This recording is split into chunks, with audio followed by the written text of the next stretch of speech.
Assalamualaikum warahmatullahi wabarakatuh.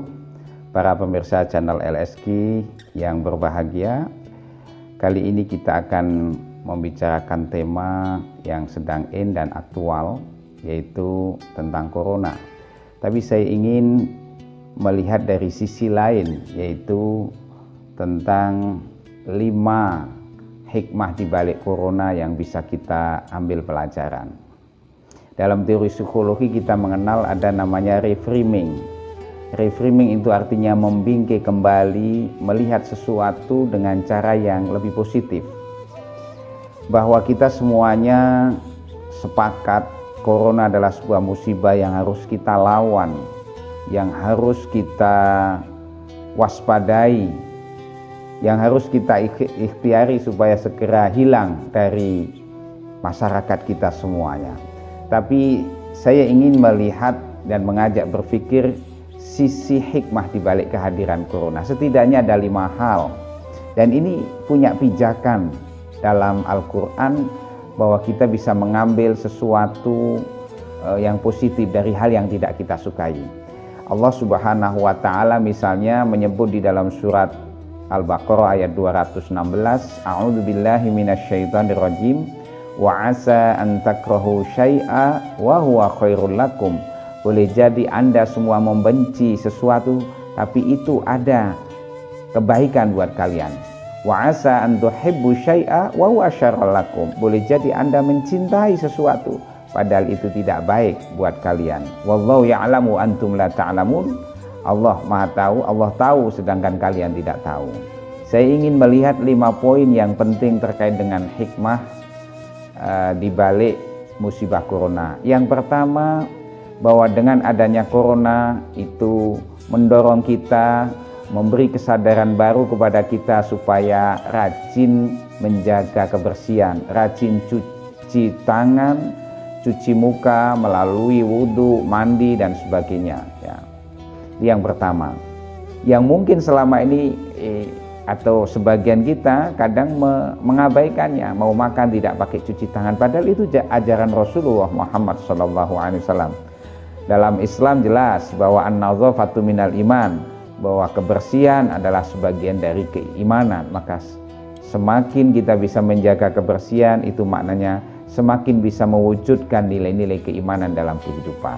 Yang kedua, hikmahnya adalah bahwa mendorong kita untuk lebih memiliki kepedulian sosial. Dengan adanya lockdown, sebagian orang mungkin kesulitan mencari makan, ya, maisha, kehidupan. Maka bagi kita yang memiliki kelebihan sedikit rezeki, ya, boleh berbagi sebaiknya dan bahkan seharusnya untuk peduli kepada tetangga kanan kiri, ya, yang memerlukan bantuan. Entah itu memberikan sembako, beras dan sebagainya, tapi setidaknya ini akan meringankan beban saudara kita yang kesulitan dalam mencari makan karena gara-gara lockdown, karena corona ya.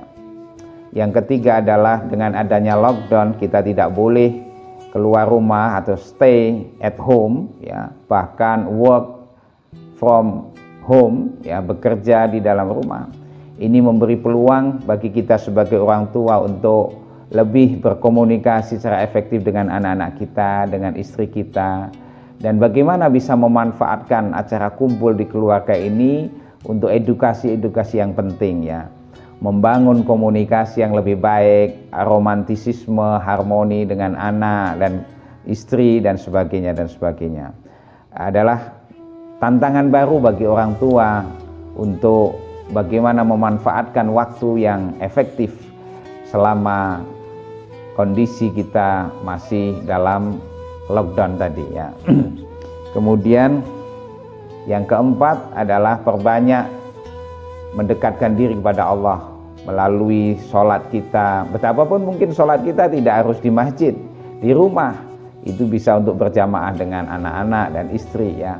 Perbanyak istighfar, baca Quran, berdoa dan sebagainya ya. Yang boleh jadi ketika tidak ada corona ini tidak kita lakukan ya. Maka kita ambil sisi positifnya, karena biasanya manusia itu punya kecenderungan ketika sedang galau, sedih baru ingat Tuhan.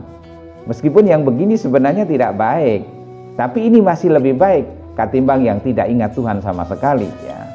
Coba saudara lihat kalau ada sopir ugal-ugalan ya, karena nyopirnya suka ngebut dan merem mendadak ya, maka apa yang terjadi pada diri kita? Justru sering menyebut nama Allah. Astagfirullahaladzim, innalillahi wa inna ilaihi rajiun. Jadi justru meningkatkan spiritualitas kita kepada Tuhan di saat dalam kondisi-kondisi yang genting seperti itu. Ada rasa khauf, ada ketakutan-ketakutan, itu mendorong kita justru semakin lebih mengingat Allah Subhanahu wa Ta'ala. Maka kita bisa mengambil hikmah, jangan-jangan ini cara Allah menjewer kita, mengingatkan kita supaya kembali kepada Allah. Innalillahi wa inna ilaihi rajiun. Yang kelima, kita bisa ambil hikmah bahwa dengan adanya corona ya, sehingga berlaku lockdown, stay at home ya, tinggal di rumah ya, meskipun ini sebenarnya berat, tapi ada hikmah ya. Dunia gemerlap malam atau dugem, tempat-tempat yang biasa mungkin untuk dansa-dansa, untuk mabuk-mabukan, untuk sementara tutup. Jadi ini cara efektif ya. Sisi lain ya, bagaimana menghentikan kemaksiatan. Idealnya setelah corona itu sudah tidak ada, tidak datang ke dugem untuk mabuk-mabuan atau dansa-dansa yang membuat kita jauh dari agama ya. Jadi pendek kata, kita bisa mengambil hikmah di balik musibah corona, meskipun dalam saat yang sama kita tentu berdoa, berusaha agar keluarga kita, anak-anak kita, saudara-saudara kita semuanya bisa selamat dari musibah corona. Terima kasih. Wassalamualaikum warahmatullahi wabarakatuh.